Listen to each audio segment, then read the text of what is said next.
good evening, good afternoon, good night, wherever you are in podcasting. I'm Brendan Cunningham, the real estate doctor here at EXP. Matt Paul, he's going to tell you about all the things that you're saying. Where were those guys last week? Yeah. You skipped out on you. Yeah. Where were you? I was in Hawaii. Oh, my I took a little time off, much needed. And look, you got a little Got a color. little color, yeah. The fresh fish looking good. Yeah, thank you. Hawaii. Hawaii. Yeah, amazing. Good for you. I'm happy you did that. Thank you. And you got out of the snow. We did not have all the snow that the eastern seaboard got. No. In fact, I had to chuckle. Some of my relatives on Long Island are up to their eyebrows in it, and they don't deal with it well. Well, because they're not used to it. They're not. Well, they don't get it. I mean, they get 3 inches. The National Guard's at now. They got a couple of feet. Yeah. Not good. It's not good. Kids are home. They're playing in the snow. Oh my Everybody's having gosh! fun. Yeah. So, but yes. So, but it's good here. In fact, I had to chuckle. We had a little bit of a dusting last night, and one of the things I've observed as I've gotten older is people are nicer to me now. I think they feel sorry for me. Okay, and that's when you're out shoveling. Well, yeah, because there's a little lady across the street now. She's maybe 4 years younger than I am, and she goes and she shovels my walk. I walked out the door today because I had to go somewhere early in the morning, and my sidewalk was done. My driveway, the entire driveway was done. Wow. And it wasn't a lot, but it's like, and I said, she feels sorry for me. It's real nice. And I tell her she's not to do it. She said, no, it's okay. So that's a good way to start the day. It's a great way. So, absolutely. Good neighbors here in Buffalo. You know what? It is the city of good neighbors. Right? And I was talking to a friend of mine. I was thinking maybe selling her house because she's got what we used to call a summer driveway. There's a grade to it, you know? Yep. And she says, yeah. It's like, I got to get out of here. He says, I'm so happy. He says, I've got the best neighbors. They help me. They shovel me out all the time. And I'm thinking, well, that's a Buffalo thing. Yeah, absolutely. I think once you live here and you find that out to be true, it's one of the reasons why our market is so hot. People they kind of like that. I like it. Yeah, absolutely. I like it. It's fun. Interest rates are going up again. No, they're going down. It just fell below 6. I'm telling you the truth here. It just fell below 6 for the first time in several years. Moon crossed sky many times. Yeah, which is a good. It's a good thing. Does that mean more buyers are going to come in and flooding the market? Probably not, but should they? Yeah. Probably yes. Yeah. But a lot of times people, I don't know where they're thinking it's going to go because, and here's the problem. The rate could be coming down, but the price is still going to go up. Yes. So the net effect is get in while you can. Yep. You know, we keep harping on that. Absolutely. So weather is really one of the big subjects of the conversation these days, which means there's not a lot going on. Yes, exactly. Right. Yep. It's still winter out there. And although when I was gone, a lot of the snow melted. Thank God. I know, because it was a lot. But last time we were here, we were talking about all the things that agents do for potential buyers and sellers, but we focused on the buyer side. Now, we also mentioned there's about at least 180, 185 things that we do. There's more, but we can document those many things. And we concentrated on the buyer last time. So we said, let's talk about the seller. Now, we're not going to give you 184 things. No. Of the 184, I think 100 of them actually was stacked on the seller side. We'll give you kind of like the top 10 things that we do that. And unfortunately, so much of what we do is behind the scenes. Yeah. You know, you don't really get to see it. So you think we just sort of show up and look like heroes.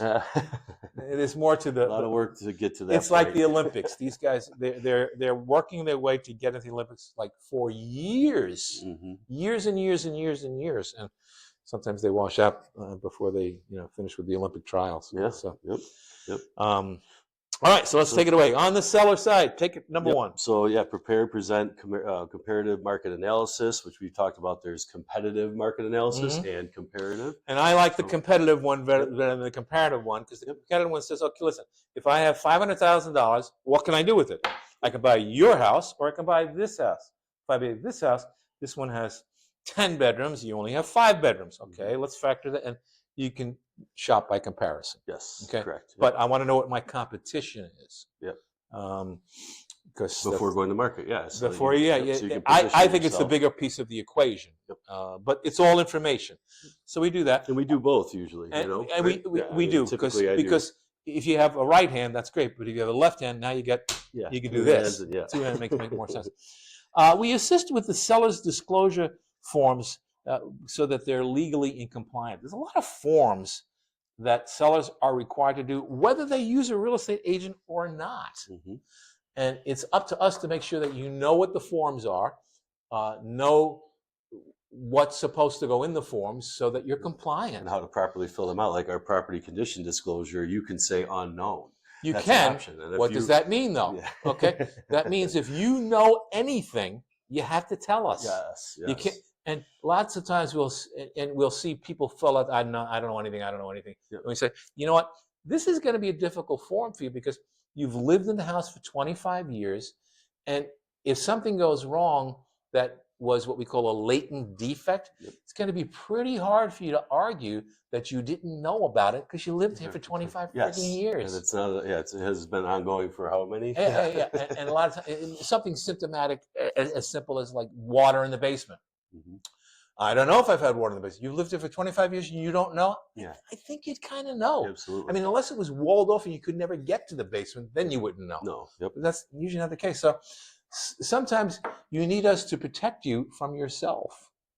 Absolutely. Because fibbing is not good. No. Especially not on disclosures or at all, ever. No. There's legal repercussions. There's serious legal repercussions. And regardless of the forms, sometimes, the first thing you have to understand is agents and the principals, meaning the sellers in this case, must, underscore that 3 times, disclose any known latent defects. There's no way around it. Nope. Now, there's a form that the state requires you to fill out in addition to that says I'm going to document that I don't know this or I do know this. But either way, you still have to disclose it. Absolutely. There's no way around it. Now, there's certain things that you can't disclose. No. Like their protected statuses. One of the ones that was interesting was when AIDS first came out. At one point, it wasn't protected, and then another point it was, where people would say, well, I don't want to buy the house because somebody died of AIDS, and I don't want to get AIDS. Well, you're not going to get AIDS from the walls. It's not the way it works. But people were thinking that. So now we can't even discuss it. Yeah, it's the same with death, right? If somebody died in the house, I mean, that happens. I get asked when I am representing an estate quite often. Did anybody die in here? Yeah, and sometimes that's a concern for people, and sometimes you can disclose, sometimes you can't. So it's up to us to navigate those waters. And like racial discrimination is you can't do it ever with an agent, without an agent. It's just not a thing. So the first time you say something like, well, yeah, as long as I don't want to sell to X, you have to say, listen, here's the deal. We're not going to have this conversation anymore if you say that again. Yeah, I'm done. Okay, we are done. We're not doing this. Yep. So one of those. And understand, we will have to disclose this. Yeah, absolutely. So don't do that. The fair housing disclosure is the one that says it's a big one. Yeah, it's a big one. So we got to keep you in compliance. And there's other forms now.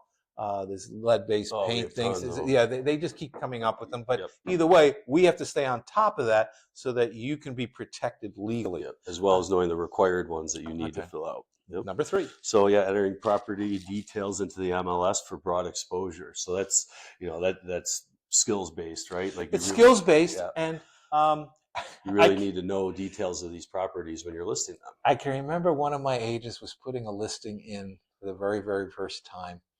And he says, wow, this is a pain in the neck. He said something else. He says, this is a lot of work. I said, yeah, it is a lot of work. Oh, by the way, they're going to pay a lot of money too. Yeah. I said, so, shut up. Yeah, get it done. Get it done. Yeah. Stop your whining. But it is a lot of work, and it's a lot of detail work. And some of the detail work's gotten a little easier because we used to have to fill in the little boxes on the forms.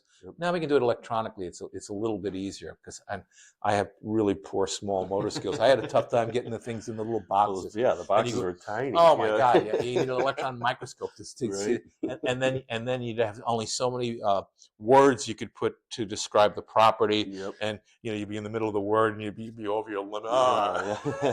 So there's a lot of stuff that goes in there, and putting it into the multiple listing is just the first step. Exactly. Because from there, then we have to make sure that it gets into the other websites. Yeah, it's all third parties. Because they feed from that, and So when that information is incorrect that you put into the MLS, it's hard to get out, man. Then it goes to the third parties, and they don't change it nearly as quick as the No, MLS does, no, and sometimes it's weeks. Yeah, and sometimes, without mentioning one specifically that rhymes with Willow, I mean, sometimes their information is just flat out wrong. It's completely wrong. And it's like what, and it's hard to deal with. I mean, there've been fraud cases. I mean, it's not what houses were advertised being on the market.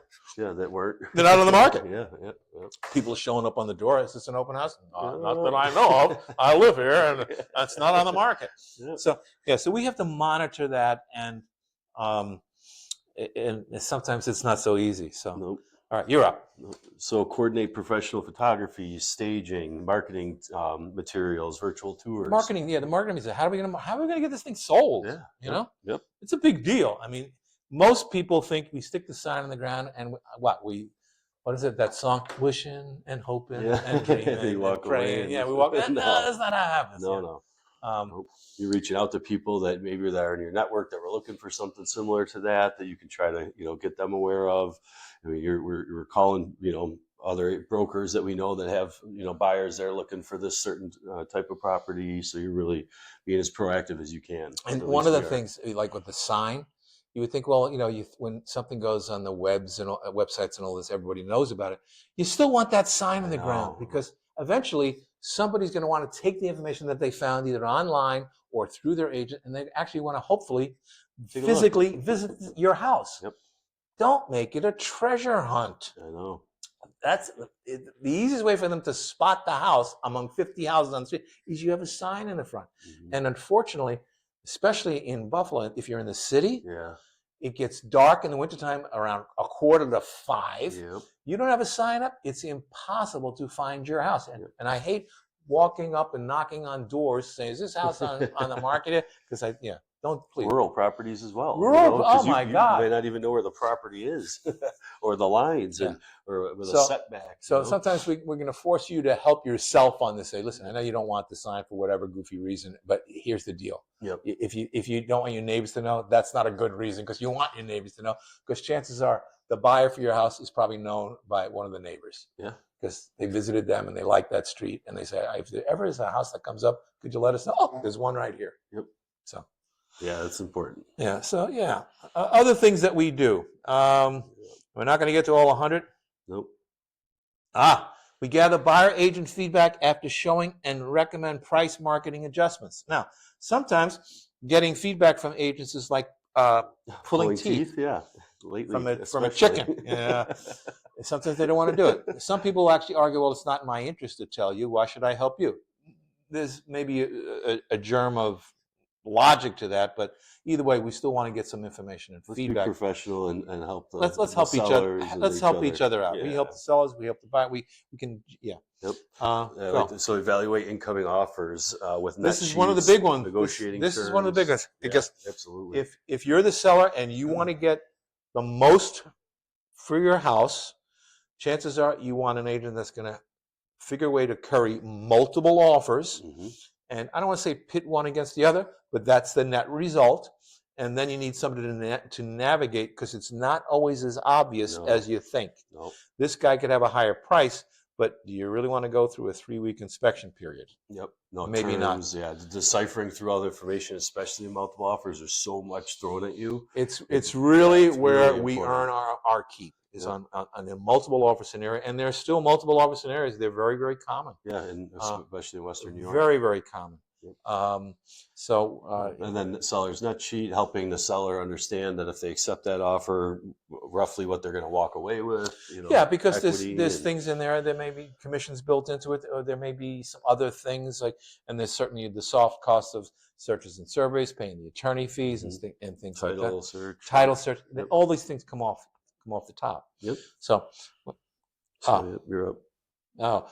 And we help you review the closing documents, the prorated taxes, utilities, to ensure a smoother closing and transition. Now, we work with the attorneys on that, and the attorneys do most of the heavy lifting on that.